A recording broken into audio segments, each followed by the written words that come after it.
Hello and welcome to episode 107 of Communicast, the podcast dedicated to enhancing communication skills. I'm your host, Scott D'Amico, president of Communispond.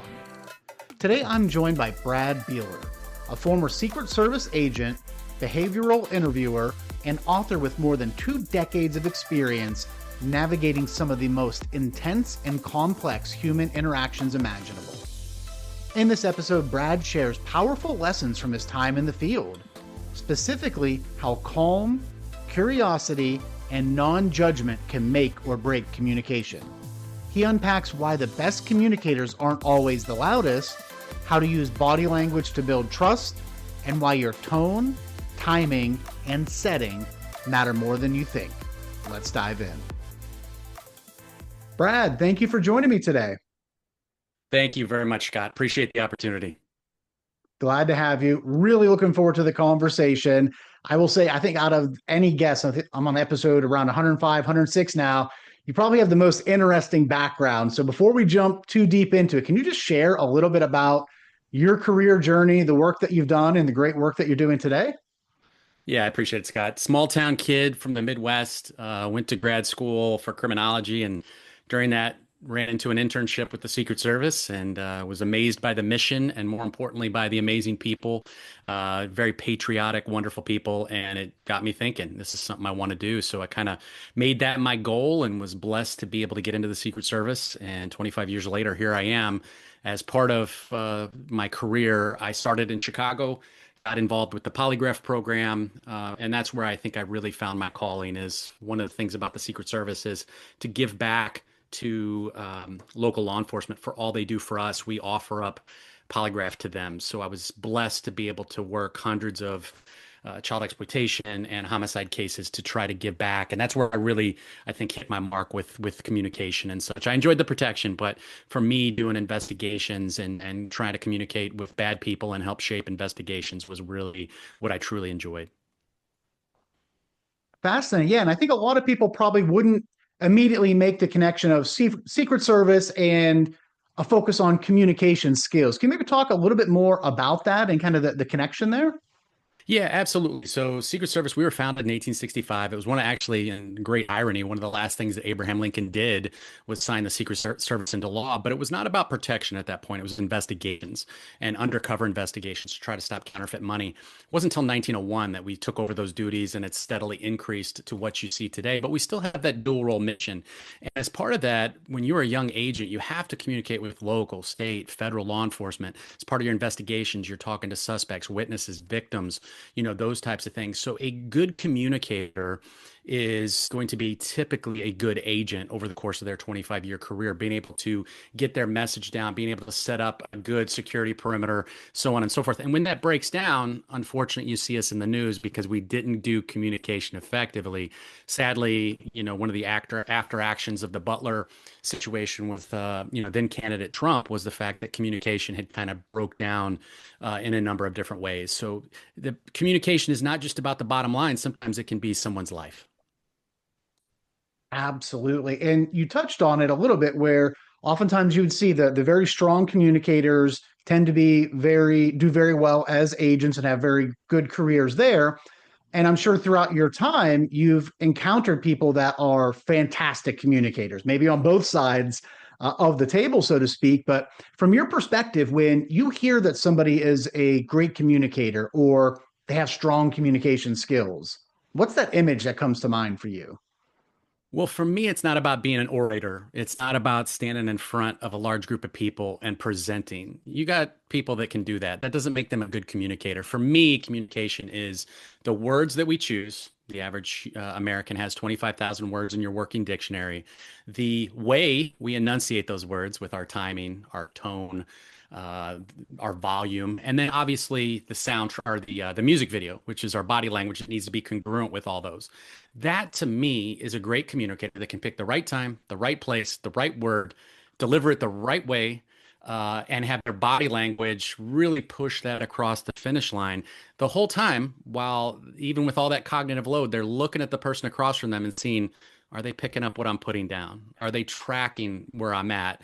And then the most important part of communication is then being able to listen and understand okay, was the message received effectively? So the way I look at a great communicator is a great communicator is also like a social media reel, Scott, in that a social media reel sucks you down that rabbit hole because you know what? It sees your likes, your dislikes, your pain points, something you hovered over for a second, and that social media reel personalizes itself to create a better message, and that's why you stick on it. And I need access in front of people, especially when I'm talking to bad people. So a good communicator in front of me does all those things. And if you mess up anywhere along the way, that's the problem. Too often, we worry about the right word instead of focusing on how that person feels or how we look across from them. Now, that's a excellent description of that. And one of the things you touched on, and as I was going through your book, you spent some time on there is really the connection or the analogy between communication and music, right? Can you talk just a little bit Mhm. more about that? Because it just really stuck with me as a great way to think about impactful communication and the parallels to music that moves you. Yeah, I would say the best analogy, and I might be dating myself here a little bit, Scott, would be the band Milli Vanilli. Milli Vanilli, if people are familiar with it, they turned out to be a fraud. And what I mean by that is their record skipped at the Grammys, and it was determined that they were lip syncing everything. A producer named Farian got two models from Germany and France, and basically they were great dancers. They had a good look about them, and their music or their radio single didn't really catch any traction until it hit MTV, and that's when they blew up. But the thing was, after they were determined to be frauds, it was one of those things where nobody really cared about the people that actually sang it. I mean, these were the same people. They released an album. They didn't sell any records after that. It was all about image, and that's so much about communication is image and the way you're perceived, the way you look when you're communicating truly is so much more important than the other end of the equation. All right. Is that to me, good communication is kind of like good barbecue. You have to prep it. It has to be low. It has to be slow. It should just kind of happen in the background. When it's forced, when it's grilled, so to speak, that's when it becomes, problematic. Now you're speaking my language now with barbecue. Great. That's I haven't had lunch yet, so gonna be a little There you go. distracted here. But no, that's a great point, right? There's so much more to communication, as you mentioned before, rather than just being a great orator, right? I have a Yes. good voice, and maybe Yes. I'm very energetic or boisterous, and I can get the attention. But if I don't have the right words, the right time, based on the particular audience with which I am communicating, my tone, my volume, my inflection, my pacing, my gestures, my pauses, all of those things play into it, just like the elements of a song. We have to kind of put it all together that creates that image. I think that really truly captures people and moves them to action. Yeah, no doubt. And just to kind of add on that, you can have a pastor in a church that can give a great sermon, but can that person go into a confessional and be able to create an environment that's private, that allows that person to feel non-judged, and then give them advice because they're truly listening. So they go from output mode, which is once again providing a great sermon, to now they go to input mode and providing advice to people. So to me, a great communicator is a person in that one-on-one environment where privacy is so important. So too many times people go ask their boss for a raise at the wrong time or in the wrong environment, or they talk to their kids in the wrong place or the wrong environment. Privacy is so important. I like to tell a story about my wife has fortunately been able to beat cancer, but as part of that, we had to go through all the doctor's visits, and we were at a doctor's office that was remodeling, and they didn't have the soundproofing between the rooms. And it was crazy to think that these people were some of the people next to us were given some of the worst news of their life, that their husband had pancreatic cancer. And then, the next person over here was getting horrible news. You can imagine the tension and the problems that lack of privacy caused in that type of environment. So, to me, as much as anything else, our senses is so important when we're communicating with people. They're looking at us, they're watching us, they're taking everything in. But also, if we're judging them and we are not at the right time of the day, even if we're right before lunch, or we're right before we walk out of the door, or right after that long commute, if you're headed up to Charlotte, if you're got a 45-minute commute driving to downtown Charlotte, and the first thing you do, somebody walks up and wants to get in a conversation, that's not necessarily the right time. So there's so many different aspects, I think, that go into being a good communicator. And I think transitions nicely to what I wanted to talk a little bit about next was, kind of the skills that are needed for people to be successful in their careers today. When it comes to being effective communicators, a couple of things that you hit on there that I talk about quite frequently are the timing of your communication and I think the environment in which you are communicating. As you mentioned, hitting your boss or hitting someone on your team after a 45-minute, 90-minute sometimes commute right at the beginning of the day, Friday at 4:58 p.m. I think about Yeah. the timing there, and then the environment. If I'm delivering a message that is maybe very intimate with something and powerful, if I'm doing it with somebody in a massive conference room, that might not send the right vibe. So kind of aligning all these types of things. So as you think about some of the skills or tactics or strategies that people should be thinking about to hone their communication skills in today's workplace, what are you thinking? Yeah, so I'll start with composure, emotional composure, because emotional contagion is a real thing. If, sadly, I had to talk to a lot of child molesters, and they are very adept at reading your emotions. They're used to grooming people. They're looking for your reactions. They're reading your face, truly are, to see if they're in a comfortable place. But that is, that's something that expands to all of society, and that people, they look at your eyes, they look at your face, they try to see, are you judging me? So composure from an emotional standpoint is very important. When I was with the Secret Service, one of the things that they really taught us is calm breeds calm. In that, if I'm doing a protective event, in my earpiece, I hear things are kind of crazy. I don't run to an arrival area to work an arrival. I don't run somewhere unless it's an emergency because people see that and they start thinking, what's going on here? So I really want to be composed. I want my body language to be open. I want to be frontally aligned. What that allows is that ventral fronting. That is a friend sign. And that is something that, you've probably seen. If somebody walks into your office or your cubicle and they're not frontally aligned with you, they're looking at their computer, it truly shows a lack of interest on their standpoint. So I want to be heart to heart, frontally aligned with these people. Every once in a while, I want to give them an eyebrow flash. I want to give them soft eyes. I want to show them those friend signs. My body language, I want it to be, from my clavicles down to my navel. I want it to be kind of in that area. And I want, I want to be able to also be curious, Scott. What I mean by that is so many times you've probably heard this where people say, "Oh, so and so's such a nice guy," or "She's such a great gal." And if you truly look at what makes that person so good from a communication standpoint, is they're listening about 80% of the time. They're letting people bathe in their own dopamine. They're not the person that when that person's sharing a story about what they did on the weekend, hey, I went and saw Bruno Mars. Oh, so did I. They're not that person that's always one-upping you, that's always trying to match you. They're the person that lets you tell your story, okay, that lets you get your dopamine, that's there for you. And in doing so, they associate that dopamine hit, that serotonin hit with you. When I was in grad school, I worked at a jail and I did it as part of a research project. And I would talk to these individuals. It was in St. Louis, and I would give them a Snickers bar and a sun drop if they talked to us, which is a lot better than the bologna sandwich that they were working on. But, it was paid by the hour, and I was curious. And I would ask them, how do you make crack cocaine? How do you, if I talked to somebody that was unfortunately a pimp, I'd say, how do you get your biggest return on your investment? I mean, which is a crazy thing to ask, right? And so many people would judge that person. I may judge them internally, but externally, I would show Mhm. curiosity. I would say, wow, you did that robbery. Like, how did you plan that out? Or what motivated that? When people feel like they're teaching you, Scott, they don't feel like they're being accused. They feel like they're in a safe place. And it's amazing what they would tell you. So those are the first two skills, is that being calm and composed, even when it's stormy in the communication. That emotional contagion is a real thing. When I've been in some very tense interrogations, people have got upset, they've yelled at me, they've screamed. I can't match that. I have to stay where I'm talking to them just like I'm talking to you. And lastly, the empathy. I mean, too many people think they understand what empathy is. It's not. It's not saying I understand. It's not saying me too. It's saying I can't imagine how you must feel. Okay. And letting them just kind of vent a little bit.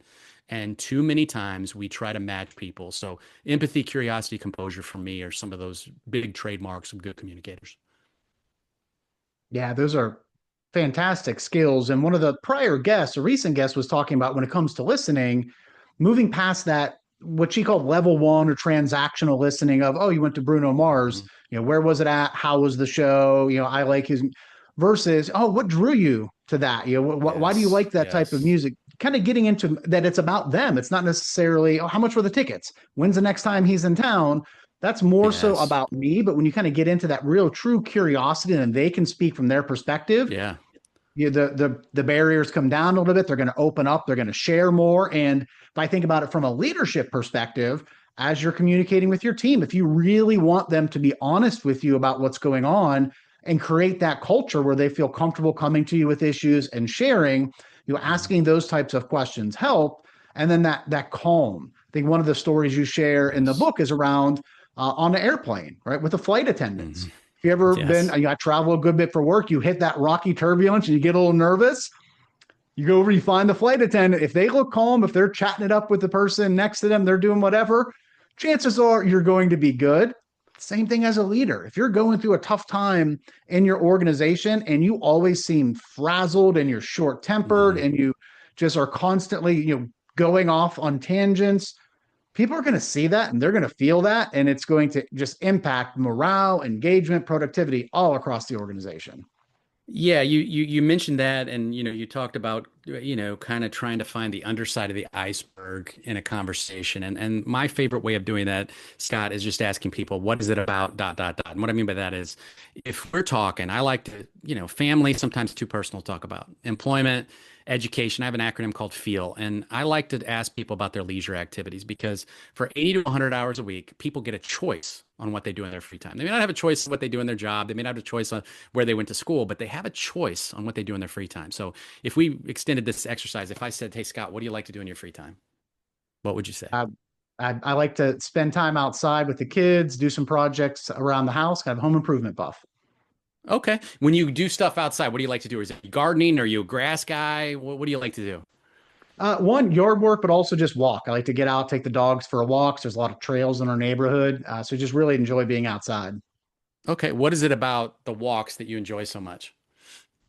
It helps me clear my head. A big part of if I'm stressed, whether it is family stuff, work stuff, just getting out there, one helps me clear my head. And then I always come back feeling, more energized than when I Yeah. left. Yeah, you get moving, your joints get lubricated, but more importantly, you're not thinking about the day to day that's been tearing you up to that point. So here's the thing, I may not do any of that, Scott, but I do Brazilian Jiu-Jitsu, and I do Brazilian Jiu-Jitsu for the same reasons that you walk. So here's the thing, we may not have anything in common with as far as our leisure activities, but asking that question, what is it about?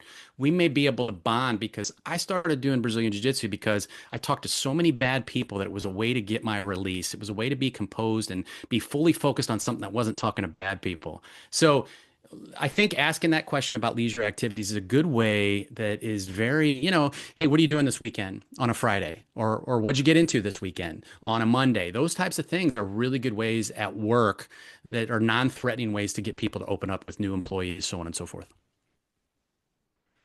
Spot on. No, I love it.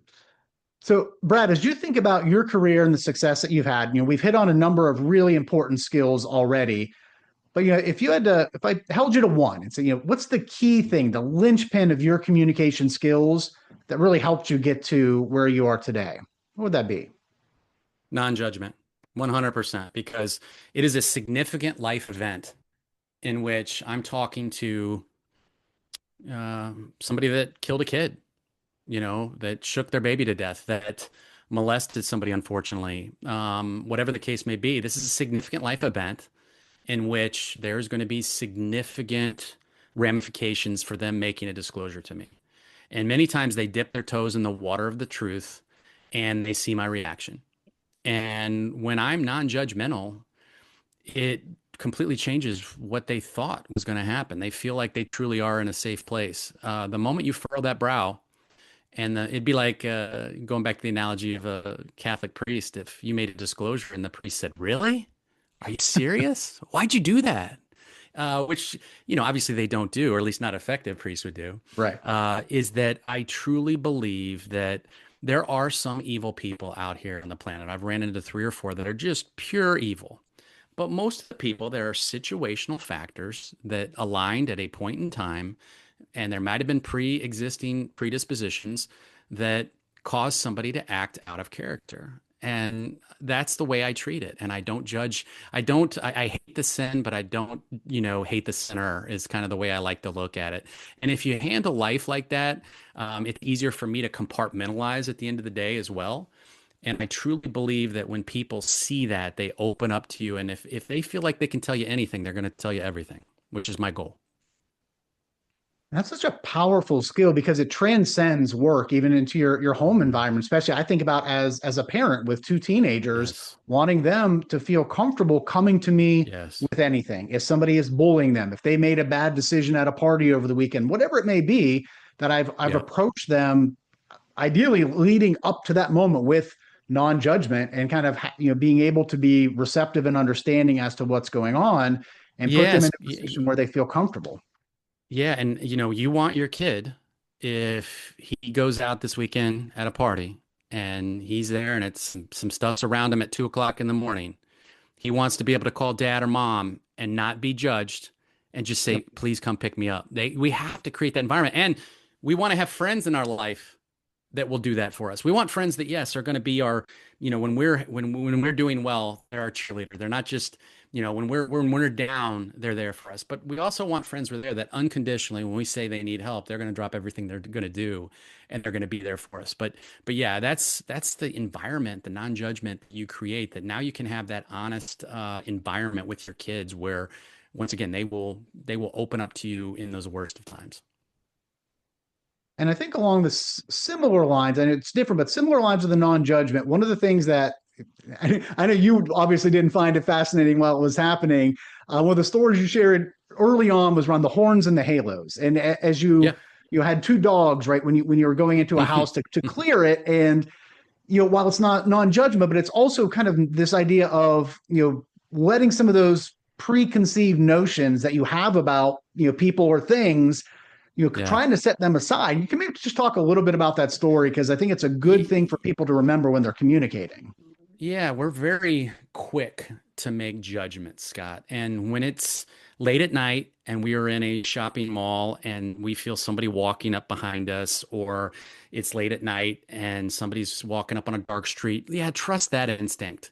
That's been hardwired for hundreds of thousands of years, where trust that instinct, run away, call for help, whatever the case may be. But when it comes to personal and professional relationships, we need to be very, very careful about making a snap judgment and putting horns and halos. If time is not of the essence, don't make it. A lot of scams are created because of people have access to us. They're able to get information online about us, and they, have time constraints. And unfortunately, we make poor decisions. But to go back to that scenario, what it was is I made a poor decision when it came to horns and halos. My partner and I were doing a search warrant.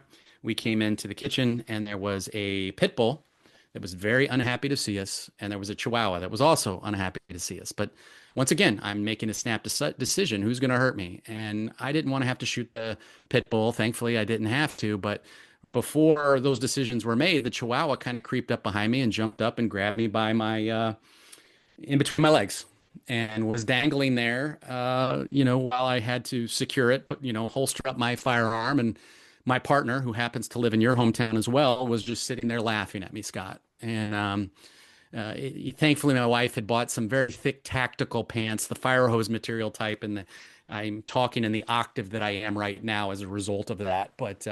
But once again, that was a true story, but it also serves a metaphor that I think if people would be a little bit more deliberate in making, first impressions, or not, we want to make a good first impression, but Mhm. we want to be very careful about the first impression that other people make on us, because what I've found is criminals are so adept at making a wonderful first impression. And because of all the information that's out there on social media, we don't put stuff in an actual diary now. We put our diaries online. Mhm. And if I want to go on a dating site, if somebody has malicious intent, they can find unbelievable amount of information to make themselves into the perfect Prince Charming, and they're going to make a good first impression. And if they have ill will, it's obviously not in the other person's best interest. Absolutely. It's even scarier now with all the artificial intelligence and how quickly that data can be Yes. consumed and consolidated and people can make inferences from it. So yeah, definitely being aware of that. So Brad, shifting gears a little bit, Who has been someone from throughout your career that's had a big influence on your communication style, whether it's personally, professionally, but maybe you picked up something from them along the way and made your own? Yeah, I would probably say, Scott, that I had a teacher in high school named Miss Bertrand. And she was an amazing individual. She was, suffering from a couple of medical issues where it was very, very painful for her to get up in front of the class and teach. But every day she did it with a smile on her face. And she was my speech teacher. And what she really, really focused on was body language. And what she really focused on was being present. And what she really focused on was you're going to say a wrong word. You're going to mess up. You're going to pause. But you know you did that. The audience doesn't know you did that. And I did improv there, and it was one of those things where improv just allowed me to be comfortable in my own skin and allowed me to really ham up the body language. And, that coincided with that same year. I met my lifelong best friend, Doug, and he's deaf. And I had to be present in every communication with him because I had to read his lips. He had to read my lips. I had to see his emotion. He had to see my emotion because he was just used to captions, so to speak. I had to be able to breathe life into that conversation with my body language. And it's something that really, really taught me that we have devolved as a society, and we've gone from Shakespeare to now, cave paintings and hieroglyphics with emojis in the way we communicate now, is that very few people call somebody up on the phone anymore. They just send text. Very few people FaceTime anymore, right? Like this is true communication. And that those two people were very, very instrumental in my journey. And I'm very, very thankful that I had both of them in my life. The body language is such a big component of communication, and there's all kinds of statistics around communication, what percent of it is the words versus the Mhm. nonverbal aspect of it. But yeah, everything from if I'm sitting up, I'm slouching over, my arms are crossed, how I'm gesturing. If you're seeing something without the audio, you have a much better chance of guessing the Yes. feeling of the person communicating than if you have it just with the audio, right? Just based on Yes. their eyebrows, the way their mouth is moving, how they're using Yeah. their hands. Looking at that language, looking at the body language is massive to be able to get a good sense as to what's going on. And when you talk about this idea of, oh, maybe I said the wrong word, we talk a lot about with the training that we do around communication skills to help people kind of bring their nerves down is that 99% of the time, the people you're communicating with are rooting for you to do well. Like people don't want to see you Yes. fail when you're delivering a speech. And as you mentioned, if you flub a word, they don't know that. If you said this versus that, they don't have your script. So to be able to kind of get more comfortable and being okay with one, if you make a mistake, and then two, as you get more comfortable with silence and pauses, it helps you Yes. to either avoid those or to recover from them a lot more effectively. Yeah, you're going to have less filler words when you slow down, because what I just did, right, is that the quicker you speak, you're going to have more of those. If I'm on a subway in a foreign country, I'm going to be relying on body language because I speak English and that's it, right? I'm going to be relying completely on body language, on who's having a bad day, who's a threat to me, who's not a threat to me, who may be able to help me, whatever the case may be. Brad, as we are wrapping up here, what piece of closing advice would you have for folks listening to this, either just really around the general importance of what we talked about today, or when you're done listening to this, this is really what you should go do. This is kind of the first thing or something you definitely need to do coming out of this conversation. Yeah, I would say 100%, Scott. Dale Carnegie, be the most interested person in the room to be the most interesting person in the room. If you would just do that and just change that ratio, okay, to, uh, listening, asking those deeper questions, asking those open-ended questions, instead of talking about yourself, you will realize people want to hear themselves talk. So let Mm-hmm. people talk, right? I can't tell you so many times when I'm talking to bad people, they still want to talk. They still want to tell you, they still want to rationalize their behavior or project blame onto somebody else or minimize the impact. I'm going to let them do that. And as a result, that's going to be helpful to my case. But it's also they're going to associate me with that dopamine and serotonin. And more importantly, they're not going to get that cortisol stress dump because they're the one that's taking me on that journey. They're the one that's, uh, you know, color by, they're the one that's taking me where they want to go. And when people do that, they feel like they have perceived control. When people have control, they feel comfortable. So I'm going to let them have the reins and let them go at it. And I'm going to be like a good podcast host, Scott. What am I going to do? I'm going to prep. I'm going to create the right environment. Okay. I'm going to allow the guest to communicate. I'm going to be an advocate for the guest. I'm going to clear up any misconceptions, or if I think, my audience would want to know this, I'm going to do this. But the main dish is the guest. And that's the most important listener, is the person that's across from us. So be a good podcast host in your everyday communications, and things will tend to go a little bit better. Yeah, I love it. And yeah, I'm going to go back and watch the video of this, because I felt it when we were talking earlier and you were asking about like my hobbies and outside of work, and when I go outside and go on walks and why. I felt it, and my face probably got a little flushed. I think I perked up a little bit, because why? I was talking about myself. That's typically most people's favorite thing to talk about. They don't like to admit it, but talking about themselves, people really do enjoy doing it. So Brad, really appreciate you joining me. Fascinating conversation. And if people want to connect with you, learn more about your work, order a copy of your book, what's the best way for them to do that? Thank you, Scott. Yeah, bradleybeeler.com is my website where they can order the book. It's coming out February 17th. Brad Beeler 1865 are the handles that I have on Instagram and LinkedIn, which I try to put a lot of content out. So would love for you to come on to one of those socials, and appreciate the opportunity, Scott.